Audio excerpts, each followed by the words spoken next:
We haven't got any screens on. Does that matter? Is the mayor entering the room for this meeting? Your last hurrah. Oh, I'm going to leave that in there. I'm not. I'm too tired to stand up. okay, good afternoon, councillors and gallery. Welcome to the ordinary meeting of council for June. We're joined this evening by General Manager Ken Ross, by Director of Corporate Services Mr Rule, and Director of Roads and Engineering Mr Gunn. Before the meeting commences, could I ask the General Manager to make announcements regarding the live streaming, please? Thank you, Mr Mayor. The meeting is being live streamed and or recorded for on-demand viewing via Council's website. Attendance at the meeting is to be taken as a consent by a person to their image and or voice being webcast. All speakers should refrain from making defamatory comments or releasing personal information about another individual without their consent. Council accepts no liability for any damage that may result from defamatory comments made by persons attending meetings. All liability will rest with the individual who made the comments. The meeting must not be recorded by others without prior written consent of the Council in accordance with the Council's Code of Meeting Practice. Which one is yet to be determined. Councillors and staff are obligated to declare conflicts of interest as required under the Local Government Act 1993 and Council's adopted Code of Conduct. Councillors are reminded of their oath of office, whereby they have declared and affirmed that they will undertake the duties of the office of councillors in the best interest of the people of Wentworth Shire and the Wentworth Shire Council, and that they will faithfully and impartially carry out the functions, powers, authorities and discretion vested in them under the Local Government Act 1993 or any other act to the best of their ability and judgment. Thank you. Thank you, General Manager. Those who are willing and able, please stand. We'll open the meeting with some prayer. Please bless us with the courage to work together as a united, supportive and resilient team bound by a shared sense of purpose and a commitment to excellence. May our teamwork reflect your boundless love, grace and wisdom. Help us to communicate openly, listen attentively and value each other's perspectives. Thank you. Please be seated.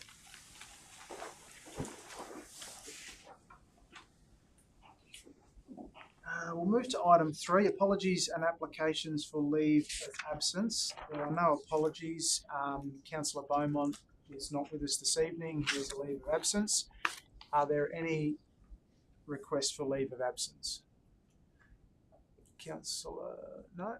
We're good? Okay, thank you. Move to item 4, disclosures of interest. Are there any disclosures of interest? Councillor Rodder.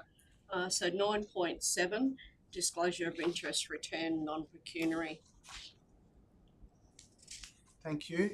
Councillor Weeding. 9.10, land acquisitions. 10. Thank you. No more? Thanks very much. Move to item 5, confirmation of the minutes, please. Would someone like to move? Councillor Rodder, seconded Councillor Nichols. Any discussion? All those in favour? Thank you, that is carried. Councillor Crisp. Thank you, Mr Mayor. I move that the ordinary council meeting be adjourned for the purpose of conducting a public forum. Is the motion seconded? Councillor Rodder, thank you. Those in favour? Thank you, that is carried. Okay, we will be conducting a public forum for item 9.13 and we will hear from 2 speakers, Mr David Williams and Ms Maria Casaro, both speaking. Can I get that right? Yeah. Both speaking for item 9.13. So you'll have 3 minutes each. If you'd like to address the council from the front of the table, that would be fine. Who would like to go first? Maria, thank you.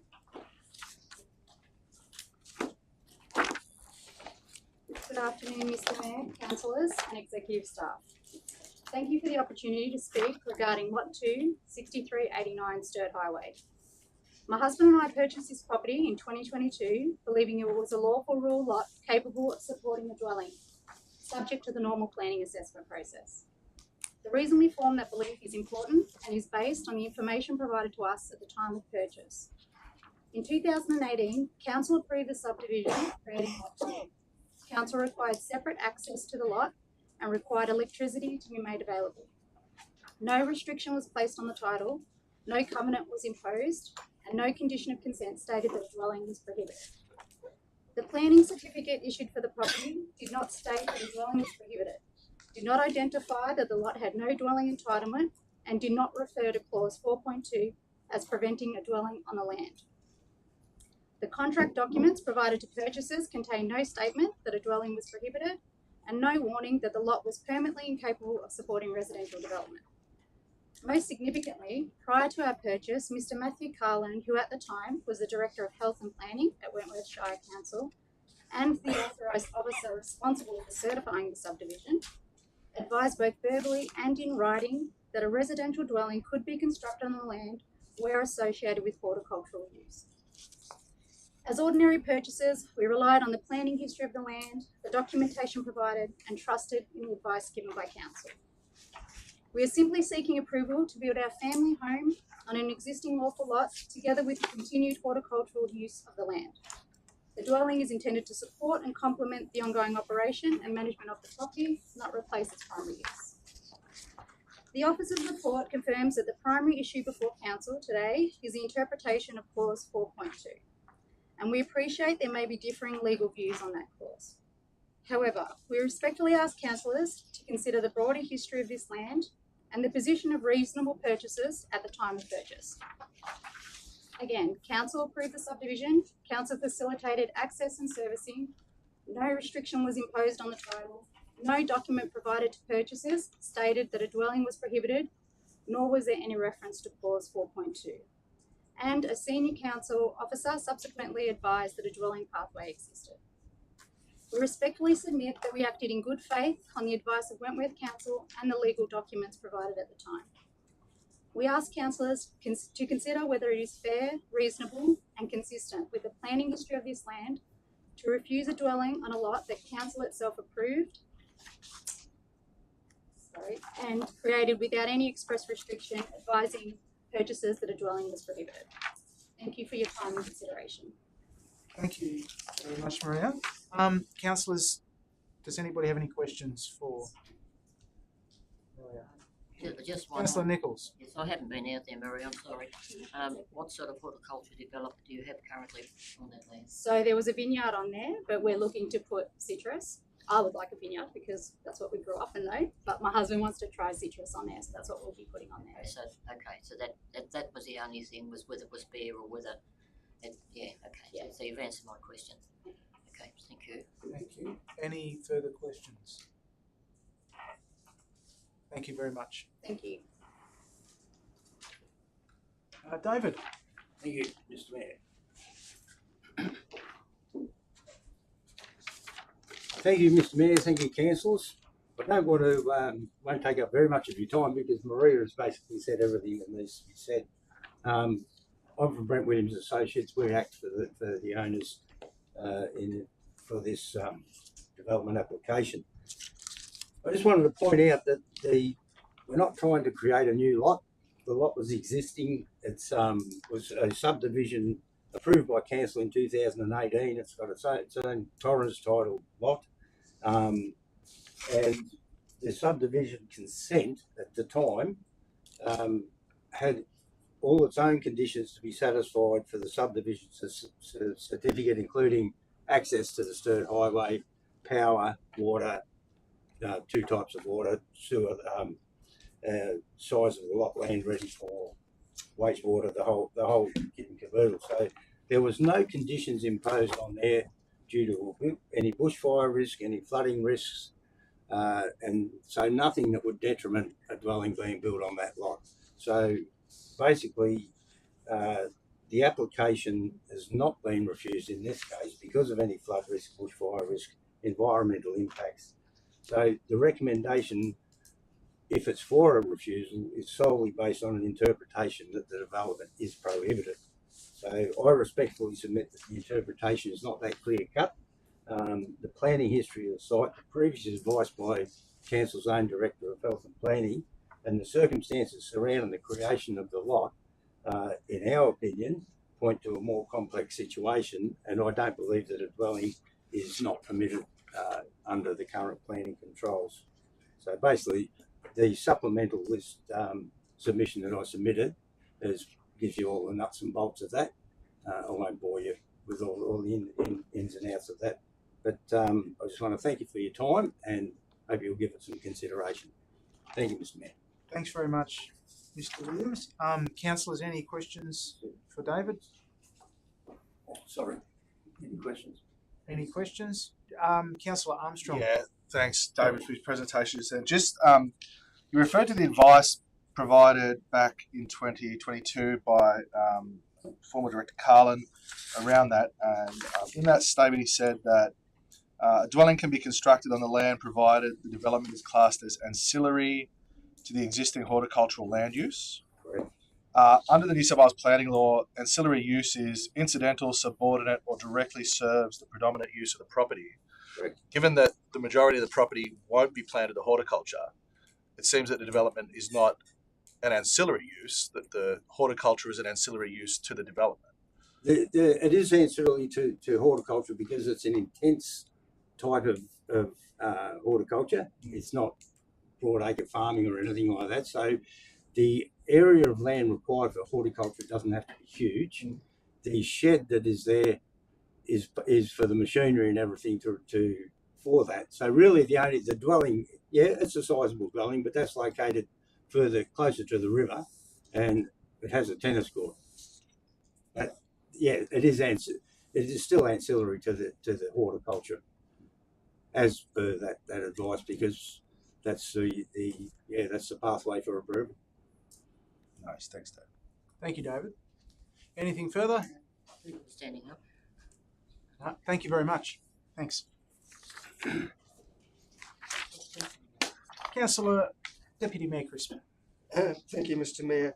I move that council reconvenes into open session. Thank you. Is the motion seconded? Councillor Weeding, all in favour? That is carried. Thank you. We'll move on to item 6, outstanding matters from previous meetings, the status report on previous council resolutions. Could I have a mover, please? Councillor Armstrong, thank you. Seconded, Councillor Rodder. Any discussion?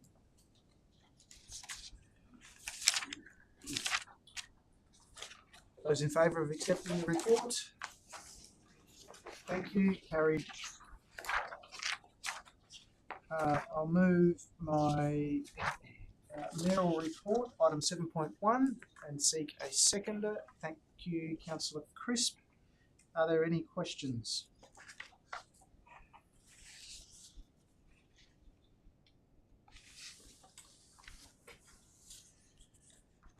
Was there anything, through the chair, was there anything that you wanted to add about the meeting in Sydney on the inquiry into public lands and waterways?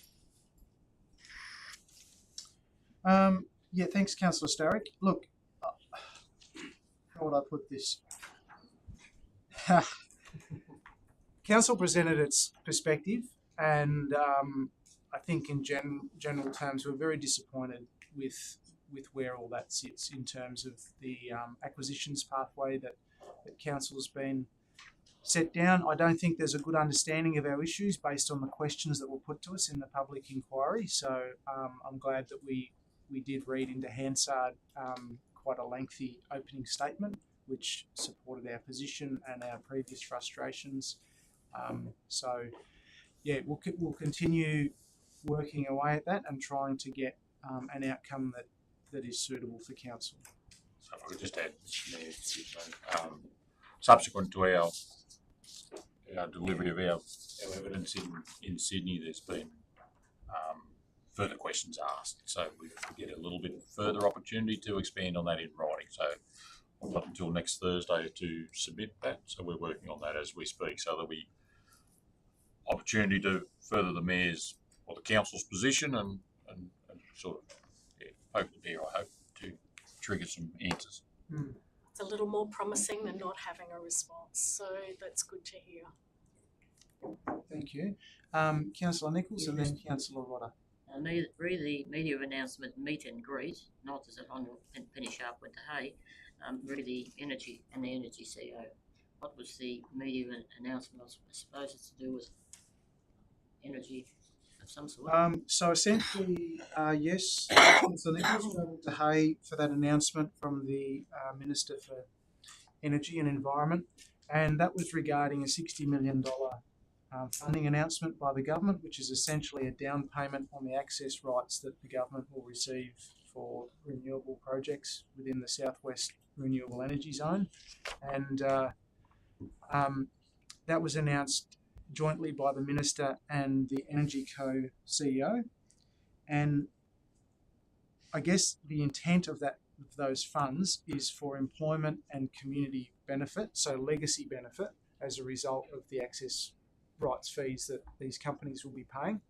So our role there as a member LGA within the Southwest Res is to try and understand how our Shire might be able to benefit from some of those funds. And the words bandied about were co-design and things like that. There's a meeting happening in Canberra this evening involving a number of the other councils that sit within the res. They're over there for Elga, and so they'll be having further discussions. And we've got our good friend, the Mayor of Balranald, to fight on our behalf in any of those discussions. It's a long way from Hay to here, and Hay seem to be fairly well endowed with what they get compared to Wentworth.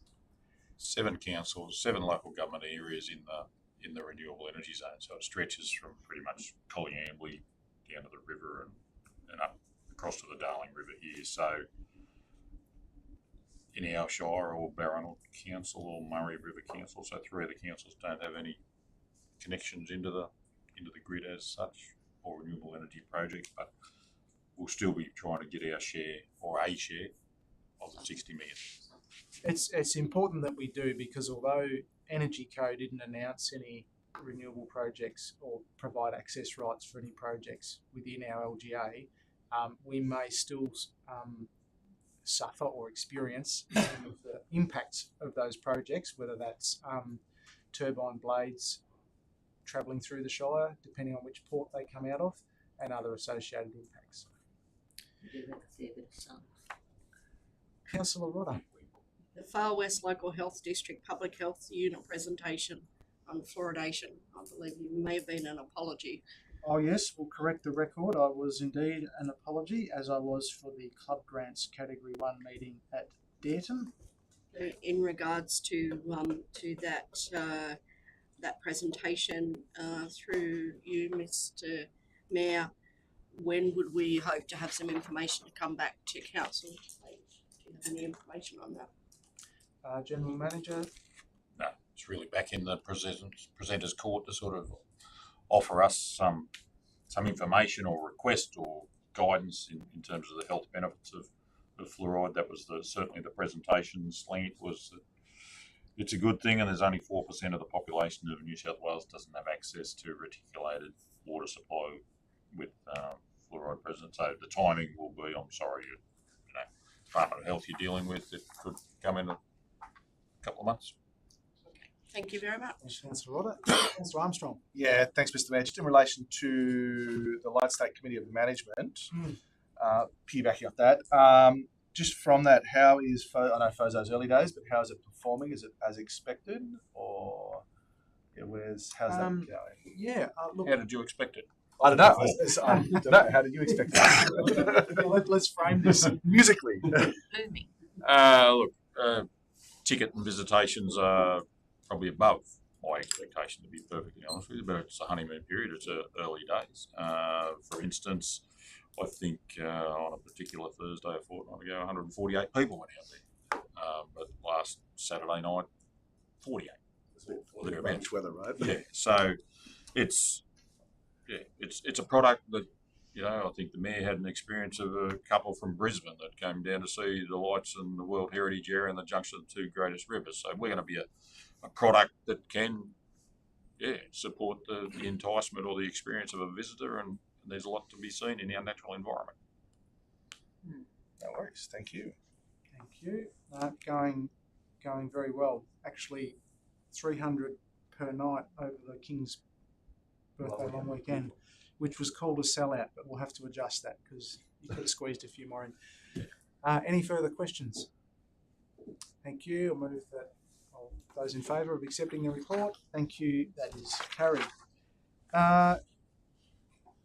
Item 7.2, Wentworth flood rallies. Could I have a mover, please? Oh, Councillor Crisp will move. Seconded, Councillor Evans. Thank you, Councillor Crisp. I will move the recommendation and just add the commentary that was an amazing result for a lot of hard work. Thank you. Absolutely, that was. Councillor Weeding. I'd just like to pass my appreciation along to the girls from the VIC that did a wonderful job down there over the weekend too. Put a lot of hours in and Yep. It was a fabulous community event, and thank you, Councillor Chris, for putting this report together. I think it was very well received, and look forward to this happening again in another 4 years and 11 months. Yeah. Any further questions? Those in favour? Thank you. That is carried. All right. Item 8.1, the ARIC Committee. We have a recommendation. Would someone like to move? Councillor Rodder, thank you. Seconder, Councillor Starrick. Any discussion? Councillor Nichols. Yeah, just a couple of the red dot things. Are we looking closely at trying to, I mean, if they're ongoing, it's ongoing to me, doesn't mean a thing. It's ongoing for you've got. So how close are we having those, and even the amber ones, 6 months, how close are we to having those where they turn green? I might direct that one to Director Rule, and I'm imagining the first red dot you're talking about is on page 53. I mean, essentially that one's more of a, I'll just look at it's just action required. So I suppose it's just ongoing, not only monitoring, but just ensuring that we do follow our the strategies that I've put together about being mindful of our expenditure and whatnot for the next 12 to 18 months to ensure that we restock our unrestricted cash flow to a more acceptable level than what it currently is at the moment. There's another red one on the next page. No, the one that's just a ledger. They're saying what it means there. Yeah. It's just that I like seeing red dots. Green one's good. Thank you. Thank you. Any further questions? Those in favour? Thank you. Carried. The only one thing, Mr. Mayor, when I go back to on the first page, something's carried unanimously, that's fine, and every other piece says consensus. So they need probably the minutes need to direct either it's carried unanimously or it's consensus. So if we can just have that. No, that was deliberate. So that they requested that because that was the minutes of the previous. I just opened to it. They're just referring to the minutes of the previous meeting. So I think they agreed that one would be carried unanimously, and then the rest of them were all done by consensus. So yeah, that's fine. Righto, that is good. We'll move along now to item 9.1. Who would like to move? Councillor Rodder. Thank you. Seconded, Councillor Weeding. Any one like to speak to the motion? Hallelujah, we no longer have to bow to the mayor. Is that the only Well, one? that's regrettable. Mr. Mayor, just a comment probably. Yes, Councillor Nichols. At that meeting we went back to the past because that was what we did originally 25 years ago. Now we've gone back to the future. So it's one of those things that they couldn't make up their mind what they wanted to do, or councillors weren't happy with it because we've got a new modern group of councillors. So now we've gone to you just said it. Well, I share your confusion, Councillor Nichols, because I was asking our governance officer if we're adopting the new old one or the old new one. Yeah. In any case, any further speakers on this motion? Hallelujah. Those in favour? Thank you. That is carried unanimously by consensus. Doesn't take minutes, mate. All right, item 9.2.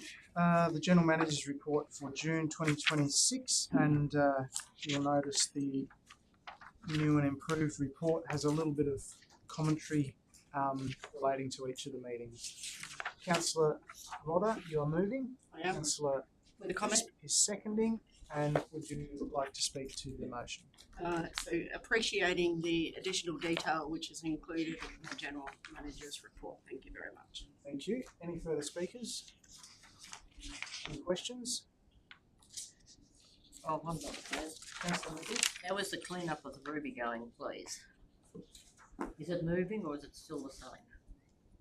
We've got the skip and the bin over there, and we've got just about to get boxes on there for it to be all packed up. There's a group, I suppose you'd say, of volunteers that are willing to go over there and help us out and do a bit. So it's So there is something in the skip. I mean, it's been there for a couple of months.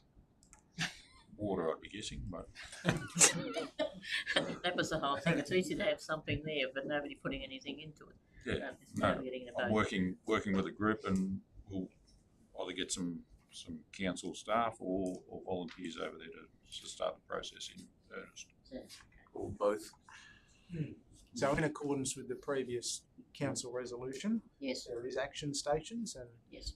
things are happening, and there's a plan being developed, and It'll be great. it will be it'll be great. Okay, any further questions? Those in favour? Thank you, carried unanimously. We'll now move to item 9.3, the monthly finance report for May 2026. Could I have a mover, please? Councillor Armstrong, seconded Councillor Starrick.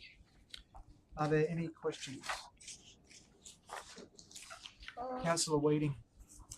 Yeah, just in the overtime and travelling report, I can understand where wastewater and roads get a fair bit of overtime, but Parks and Gardens have got for the year $17,251. How do they get Parks and Gardens get overtime? You'd think that'd be all carried out in work hours, ordinary work hours.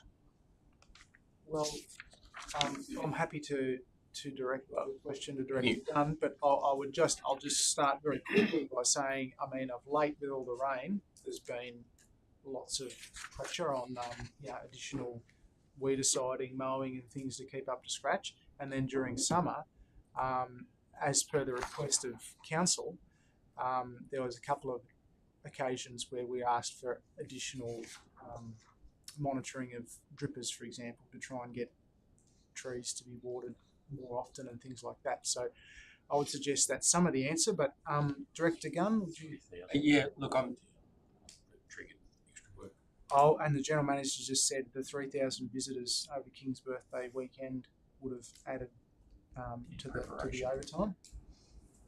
yeah. So I'm sorry. Just with regards to the question, are you looking for information for that cumulative figure?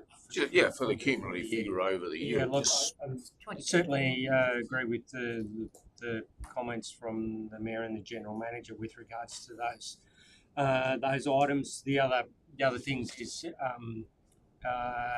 when we do have irrigation and pump related issues where there's maintenance problems or blowouts, they're obviously actioned by the Parks and Gardens team, not the water and wastewater team. So there are a number of after hours duties associated with that, particularly throughout the summer period. But I'm happy to provide some of the executive summary of the 12-month period that make up the overtime for that area. Well, I'm pretty happy with that.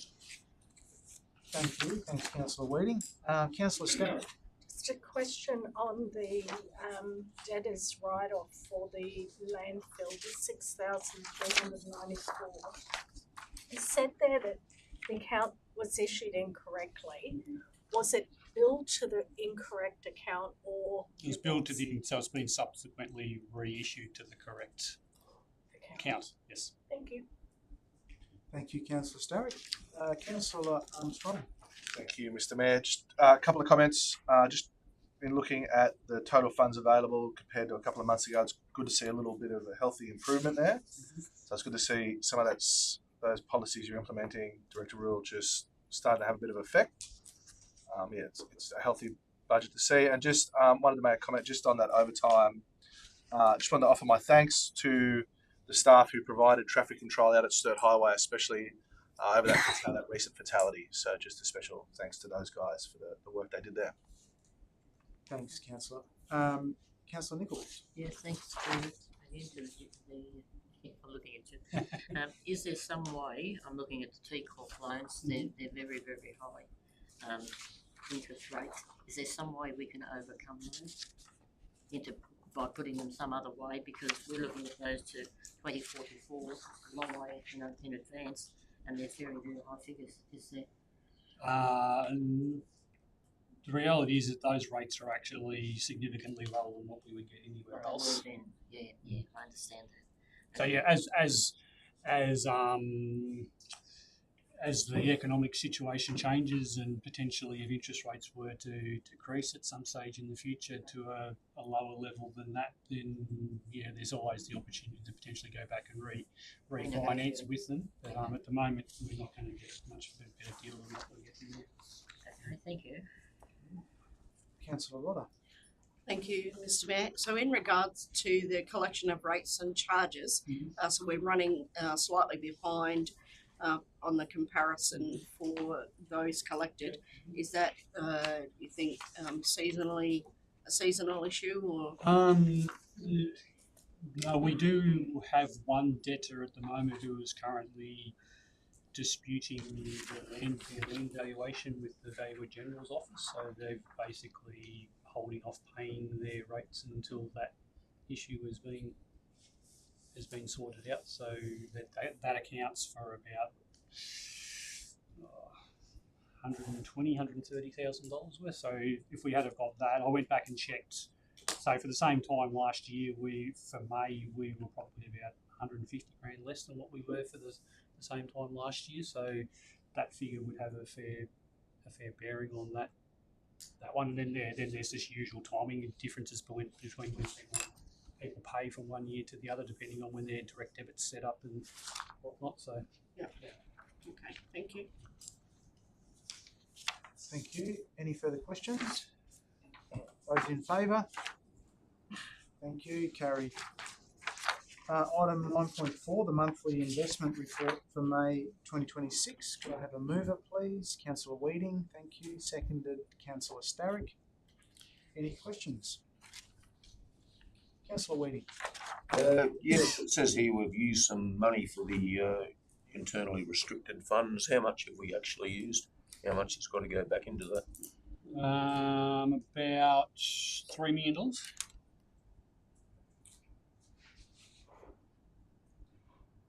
I'll go to you, Councillor Starrick, but I'll just have a quick follow-up on that question.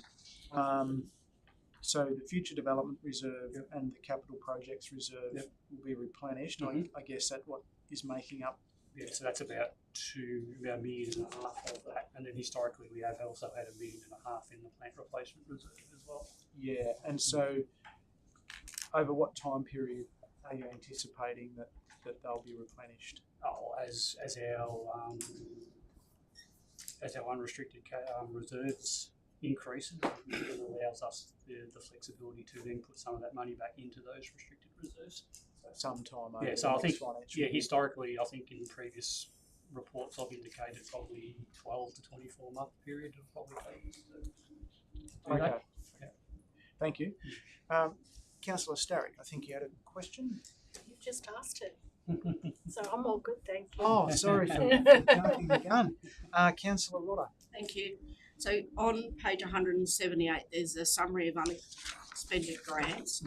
So we've got 3 grants there which are to be expire on the 30th of the 6th. Can you please provide us with an update on the flood recovery, the Crown Reserve and the Main Roads Block Grant? Are we going to be able to use all of those funds? So the Main Roads Block Grant will be spent by the end of this month. So it was just a part of that. There was a bit of a timing difference that we paid probably about a week after this report was done. We paid a bill for $530,000 that came out of that amount, and then the works that they're currently doing on Arumpo Road at the moment will chew up the rest of that. the Crown Reserves Improvement Fund one, we have submitted a additional works, I suppose you would call it, and that's been, I think it's been approved, or we're still waiting to hear back on that. Still waiting. So the Crown are open to giving us more time to spend those funds, and we're Just a point of clarification, it won't deliver an astronomy park. No. It'll just deliver improvements around the ski reserve. and then the flood grants one, the Reconstruction Authority is working through with NEMA, so that's the federal government agency, around extending that beyond the 30th of June as well. So I'm just waiting on confirmation. I expect that will also happen, but we're currently spending a fair portion of that. The works on the rowing club are being funded out of that at the moment. Yeah. So is that also funding the works on River Road? No, that's coming out of that regional emergency road repair one for $2.5 million. Thank you. Thanks, Councillor Rodder. Thanks, Director Rule. Anything further? Those in favour? Thank you. Carried. Item 9.5, the adoption of the 26-2030 delivery program, including the 26-27 operational plan. Councillor Crisp, are you moving as printed? Correct. Seconded, Councillor Armstrong. Thank you. Would anyone like to speak to the motion? Councillor Starrick. Yeah, just a question on the finances. On page 204, we've got a net operating result coming from operations of 6.9 million. So just looking at that, I guess the first part of my question is which business unit does that relate to? Is it municipal, water, or wastewater? That's municipal, because the waste. Oh no, there'll be a little bit of water and sewer as well, because then whatever's remaining of that then goes into capital work. So those ones are always a revenue neutral.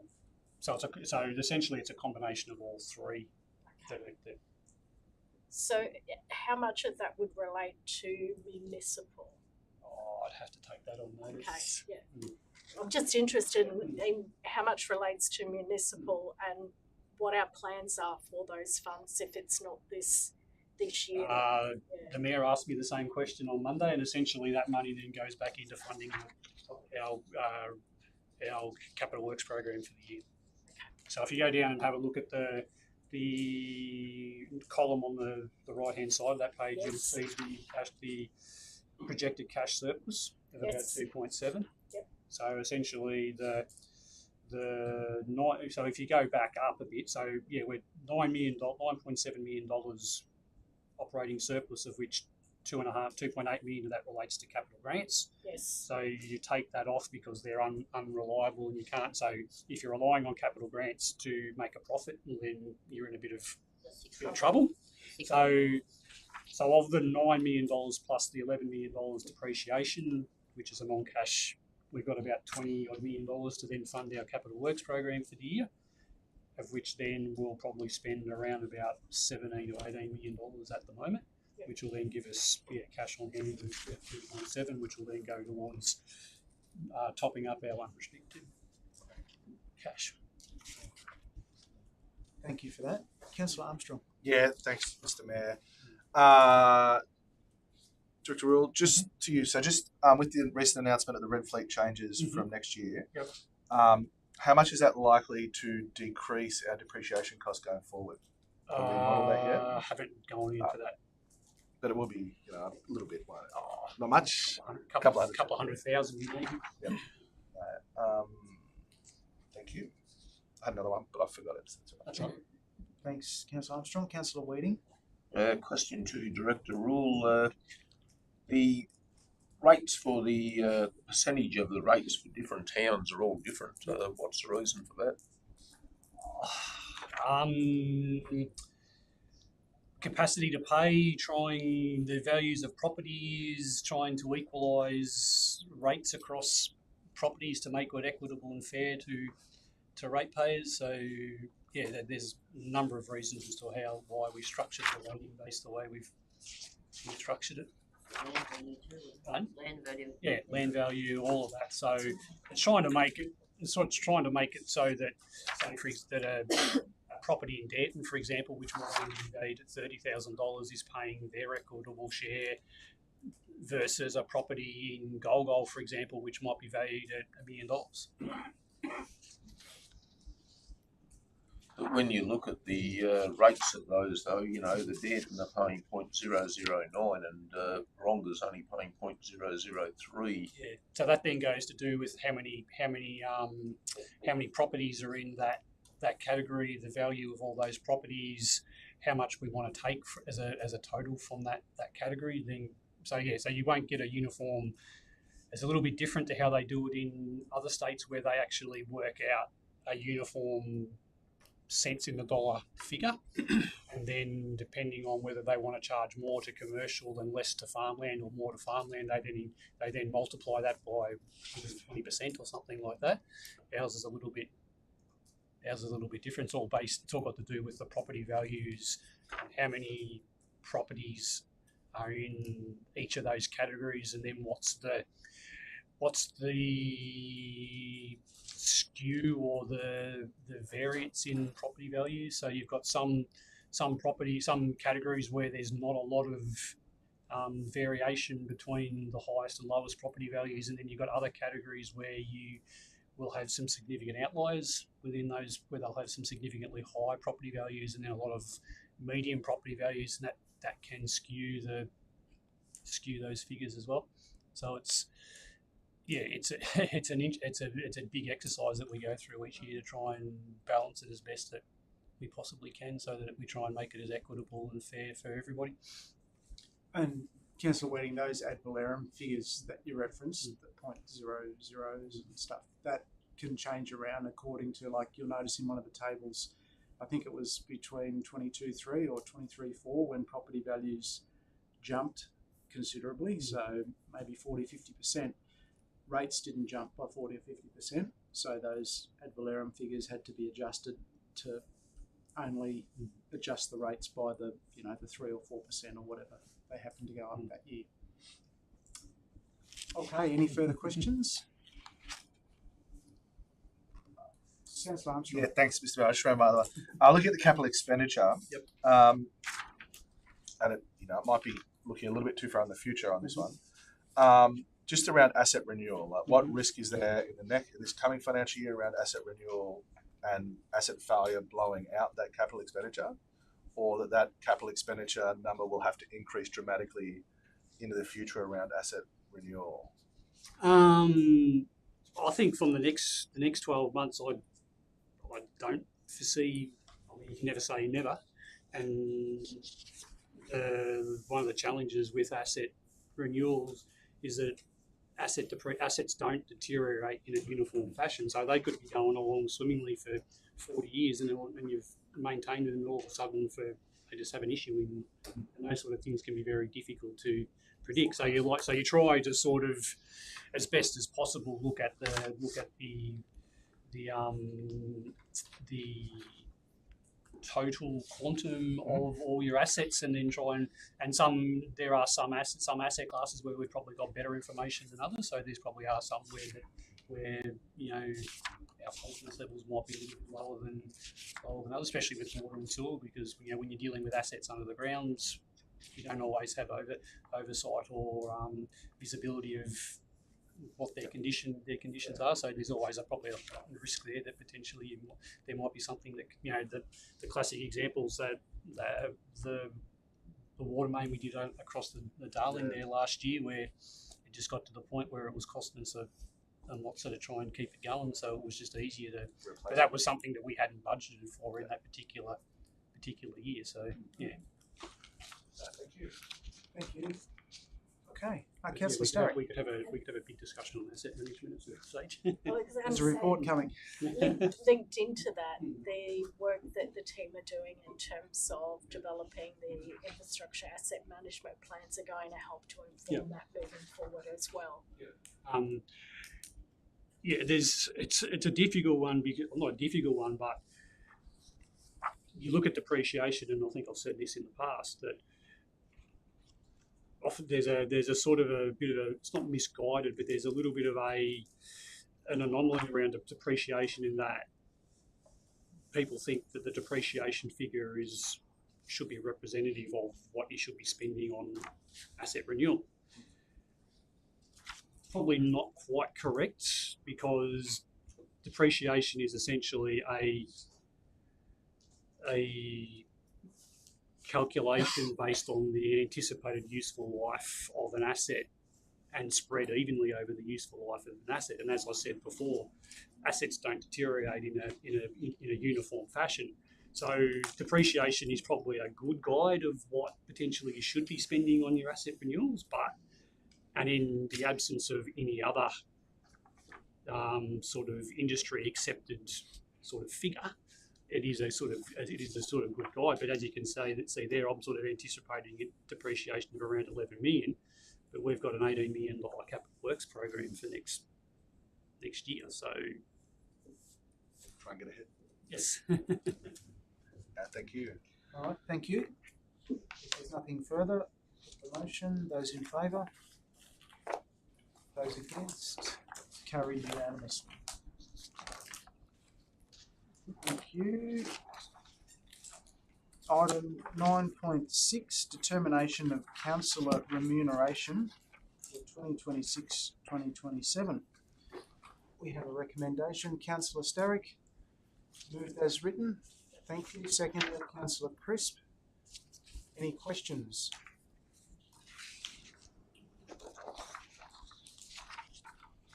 I'll put the motion. Those in favour?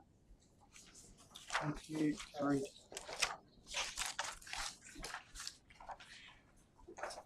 Item 9.7, a disclosure of interest return. Okay, we've had a tabling. Councillor Nichols moved. Seconded, please. Councillor Starrick. Any questions? All those in favour? Thank you. Carried.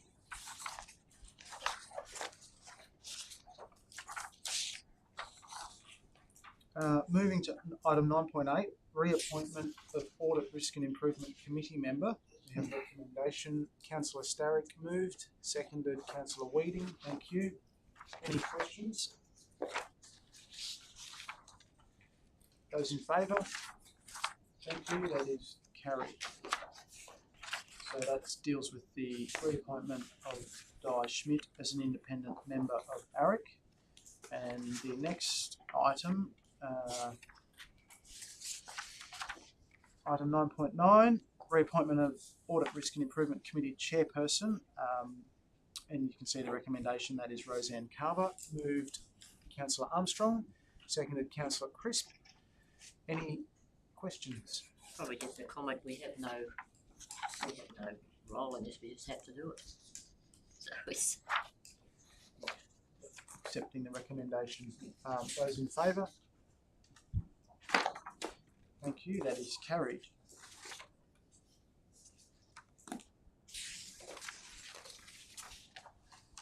Rightio.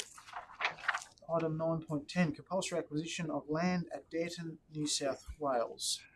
Councillor Weeding is leaving. should this not be confidential? You taking coffee orders? Yeah. I'll go and cook a roast. Well, I'm a public record as of now, so last week. As of last Thursday. Could I have a mover? Councillor Chris, thank you. Seconded, Councillor Rodder. Any discussion?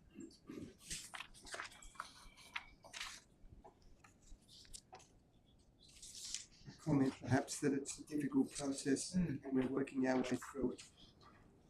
Thanks, Councillor Chris. Indeed. So, a lot of difficult problems. Councillor Armstrong? Yeah, thank you, Mr. Mayor. I guess my question is around point 5 of the recommendation. Make set applications in 2 and 4 with the opinion that native title has been extinguished, and then point 6. If it does not accept the council's opinion, that we still make the application for. if number 5 isn't accepted, who bears the cost of the native title risk? As the acquisition authority, it will be council, but there's beneficiaries to happen, so the apportionment of cost to the. So costs are apportioned out. Thank you. Good question. Any further questions?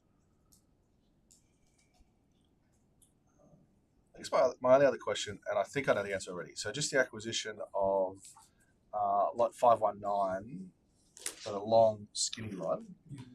Do we have to acquire all of it? I'm guessing we do because it's one lot. Yeah. So we can't just split it. No. There's 2 points of view, and they both lead to the same conclusion. It's one lot, say yes. Would I want to suffer the process again if I had to do it again? So might as well do it once and do it. That's it. And it's probably easier to apportion the costs over all of them. Thank you. Thanks, Councillor Armstrong. Okay, I'll put the motion. Those in favour? Thank you. That is carried.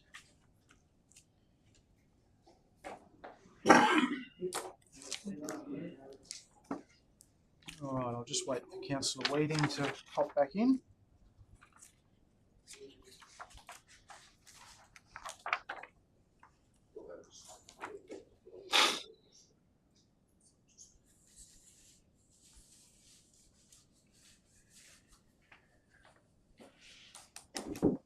Welcome back. Thank you. Item 9.11, generic plan of management, public hearing report. Councillor Nichols is moving. Councillor Crisp has seconded. Thank you. Are there any questions? There being none, those in favour? Thank you. Carried. Item 9.12, mobile vendor policy. Just before I seek a mover, I thank the community for their extensive engagement with this process. Councillor Armstrong. Yeah, I'd like to move it with an additional amendment to as on the screen. So as is written there, adopts the mobile food vendor policy, having considered submissions received. Probably as item A and B, that council staff develop an appropriate charge for mobile food vendors who operate on the same or similar location for 8 or more days out of every 14, and that this charge be included in the 2027-28 operational fees and charges. Do you want me to go back? Appropriate charge for mobile food vendors who operate on the same or similar location for 8 or more days out of every 14, and that the fee be included in the 2027-28 operational fees and charges.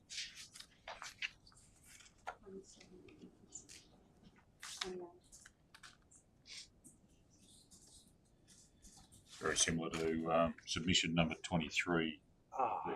Is it? Yeah, I've just noticed that. I've even got similar words highlighted. And if there's a seconder, then I'll speak to it, Mr. Mayor. Is the motion seconded? Not seconded, that can speak, but Councillor Nichols has seconded. Would anyone like to speak to the motion? Thank you, Mr. Mayor. Councillor Armstrong. So the reason I moved that amendment, I think the mobile food policy is good. I think the locations identified for vendor locations that council identified is good. I thank the work of staff in responding to the submissions made. Just like to highlight that mobile food vendors are charged a once-off annual fee essentially, and they could essentially run as a permanent business in one location for the rest of the year on that one very minimal charge, and don't pay rates to contribute to the use of land like a permanent business in a permanent location would do. So by the development of a charge for a vendor who is in the same location for the majority of the time they are operating. So I haven't said for all the time, but because weekends and that. But essentially, if a business wants to set up in one location, claim it as theirs for the rest of the year, I think that council should be able to charge them appropriately for essentially running a permanent business as a mobile food vendor, rather than just charging them a one-off annual inspection and registration fee. I think that some of these vendors, I think they're doing a good job, but they're pushing the limit of I think what should be allowable under our regulations. Thank you, Councillor Armstrong. Councillor Rodder. I have a question in regards to access to power and charge for power. Obviously, a number of these locations, people would plug into council supplied power. What are we charging? There's a fee, I can't remember what it is off the top of my head. It's about $40 a day in our fees and charges. So is that enough to cover the cost of the power consumption, considering many of these food vans are quite high power consumption? I'll take your question on notice, but it would have been structured around a metre at some point in time, and it has escalated over the last incremental years. So, based on previous experience or metering, I would suggest yes. Perhaps something we need to keep an eye on. Thank you. Councillor Weeding. Food vendors at FOZO, they're different story, are they? She's a registered food vendor, but the actual site isn't listed as part of this policy. It's freehold land for which we sought expression of interest, and that person has sought to trade out there. We consider that to be an addition to the experience. So no money changes hands. Yeah, no, it's making sure it didn't get caught up in the policy. No, thank you. Anything further? Those in favour? Thank you. That is.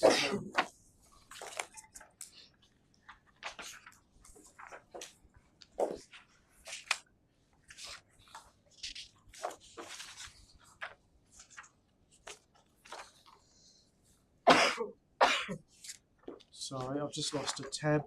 Found him.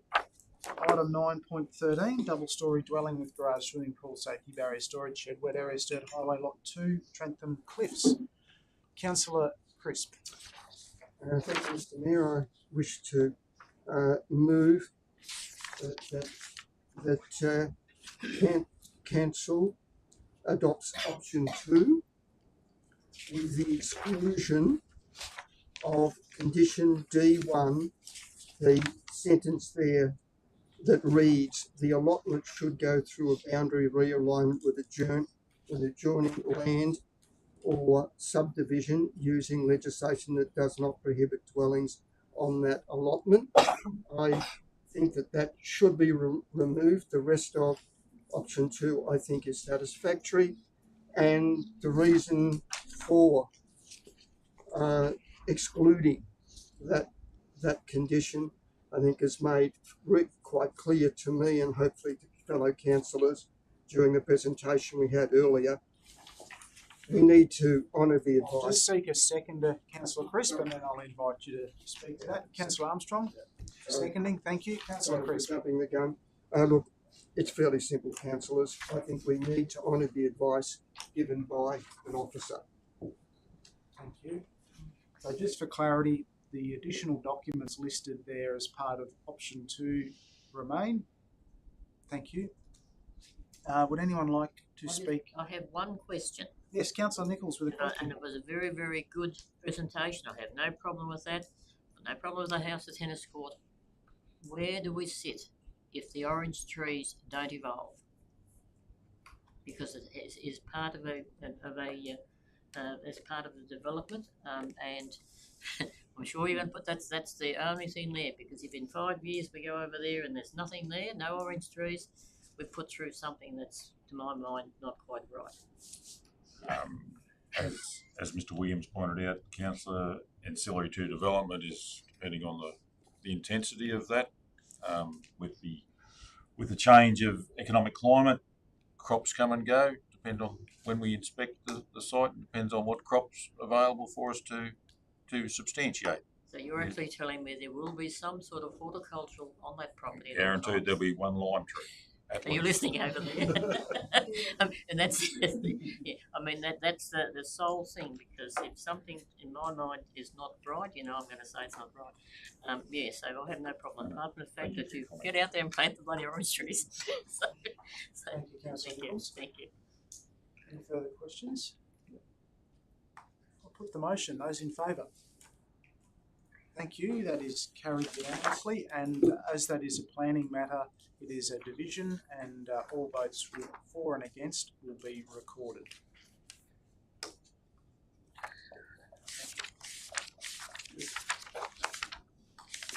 Oh, excuse me. Thank you very much. Yeah. Thanks very much. No, excellent. Thank you. Item 9.14. A two-storey dwelling with garage, swimming pool, safety barrier and boundary fence, 113 Adelaide Street, Golgol. Councillor Armstrong. Move the recommendation as written. Thank you. Is the motion seconded? Councillor Rodder, thank you. Would you like to speak to the motion? Are there any questions?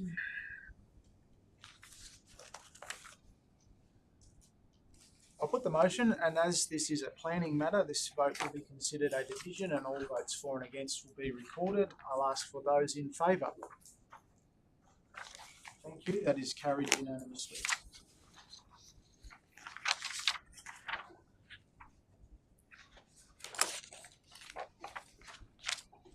Item 9.15, the development application determination report for May 2026. Moved Councillor Rodder, seconded Councillor Nichols. Are there any questions? Councillor Rodder. Not a question, just a comment. That is extremely pleasing to see the number of days back to what is much less than previous. So well done. Thank you. Councillor Weeding. Just the first one on there, active days, 210 days. Is there a reason for that one? Or?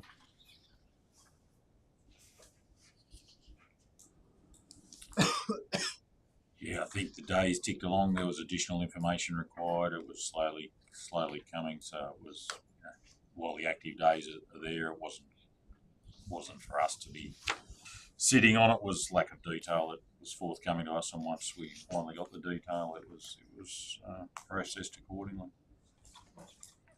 Thank you. Councillor Nichols. Just ask a question, please, to probably going to be you because it's mostly housing. DA 2025, the second one, 128, extension to existing motel. It's not now being operated as motels, in my view, going past every day. They are leasing off rooms like a set of units. Does that make any difference to what we're talking about here? No, it's all about the Building Code of Australia and classification. So in essence, it's still a Class 3 building, and yeah, each domicile can be separately rented or not. So it's still. Yes, so they come up like a big flat. Yeah.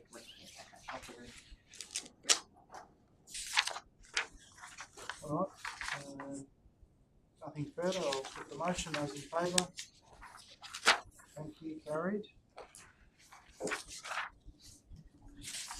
Item 9.16, the Road Safety Quarterly Report, 8th June 2026. Could I have a mover? Thanks, Councillor Armstrong. Seconded, Councillor Rodder. Any questions?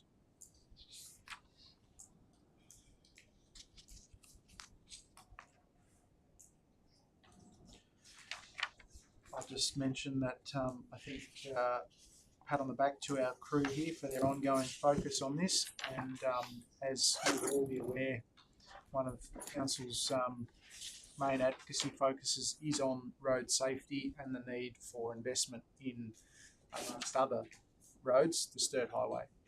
And disappointingly, although the search party's been sent out for funding from the New South Wales budget that was adopted yesterday to be spent in regional New South Wales, and we'll report back if there is any good news found, but certainly nothing jumping to mind for the Sturt Highway upgrade, and we desperately need overtaking lanes to make that corridor safer and more productive. Councillor Weeding. Question to Director Gunn. I was asked the other day the speed limit signs through Dead. Do we know when they're going to be changed at all? Or? I hold out hope that I can get a final resolution and approval from Transport for New South Wales. So still within their court for them to, and it's a budgetary thing, so I would be hopeful that come the new financial year that is now included for us to implement those changes. So there's no approvals have been given for the changes and the high pedestrian area within Denton itself. It's purely an approval for a budget from Transport for New South Wales back to us to complete that project. So I'll keep you updated. Thank you. Thank you. There's nothing further. Those in favour? Thanks, carried. We can move on to our favourite report, item 9.17, the Project and Works Report for June 2026. Move Councillor Nichols, seconded Councillor Rodder. Are there any questions? Councillor Nichols. Yes, on page 610, Civic Carpool Compound. Is this land down here? Well, what I'm looking at. In the process of obtaining quotations from trades, i.e. roof structure and fence enclosure. I'm just sort of wondering where the money's going to come from to cover that huge area, if it's that. The desire is to have some of the pool cars up here instead of the staff going down to the depot. So we closed Helena Street, so adjacent to the adjoining fence. There was an idea that we build a large carport structure and secure it with fence and gates. Okay, no, that's fine. It's not this big carport Not down the whole because nothing's come forward. No. I thought, my God, everybody's car sitting on the cover. Right? That's correct. Yeah, it's just the single line of cars that go into what was that portion of Helena Street up against the fence there. Yes. Highly relieved. Yes. Think about how much power we could have generated with solar panels if we did the whole lot. Oh yeah, but it's taken me 15 years to get solar panels. They'll be worn out by the time we get them. Thanks, Councillor Nichols. Any further questions? Lots of road activity Director Gunn, so that's very good. So Old Wentworth Road, Fletcher's Lake and Memorial Road should be open this evening. They'll be swept or open back up to traffic. It just remains for line marking, which will be a couple of weeks' time. River Road prep for seal in a week and a half, and as Director Rules has alluded to before, we're currently doing the upgrade from Silver City Highway through to the Baronga landfill. Night works there, so we'll finish carting material tonight and we start pre-mixing and stabilising this week and next week. So I will be hopeful that first or second week of July, both River Road and Narumpo Road will be also sealed as well.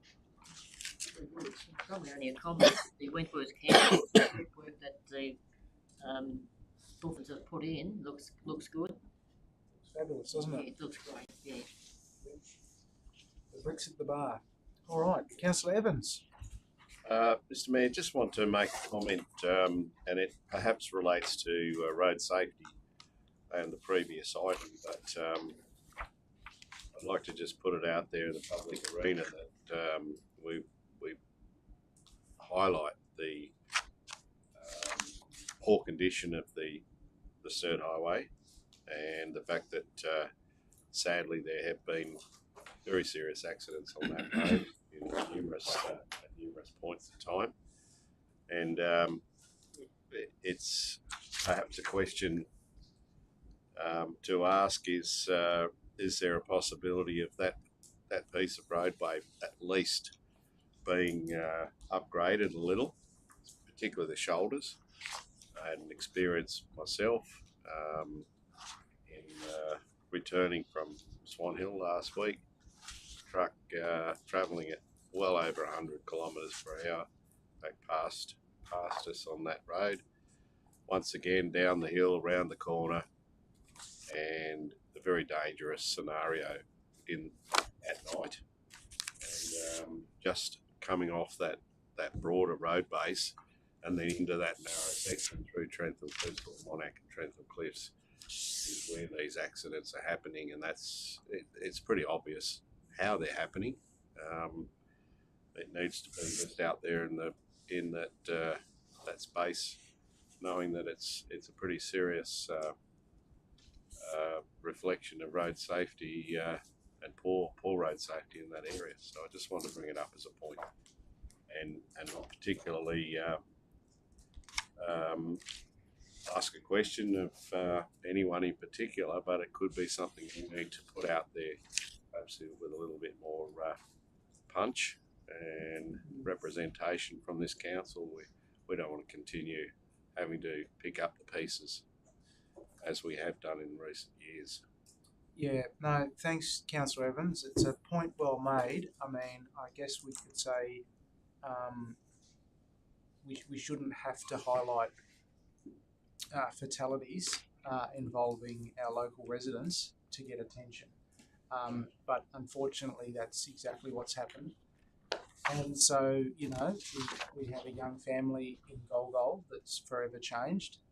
Recently, we have volunteers in Golgol who attended the scene.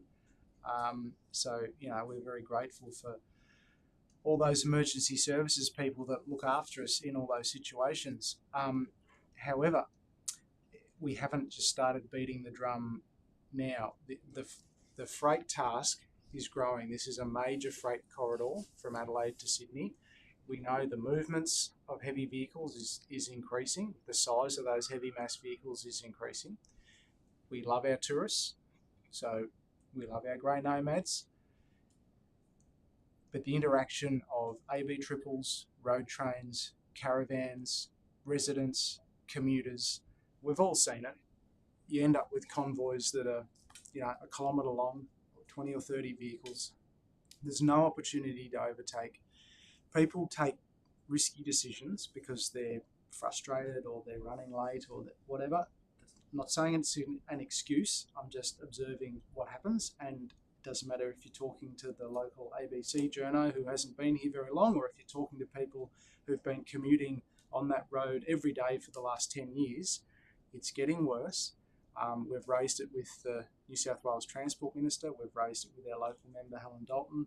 It's been brought up by Director Gunn's team in the strategic work that Transport for New South Wales have done out in the far west, identifying it as something. It's certainly right up the top of council priorities.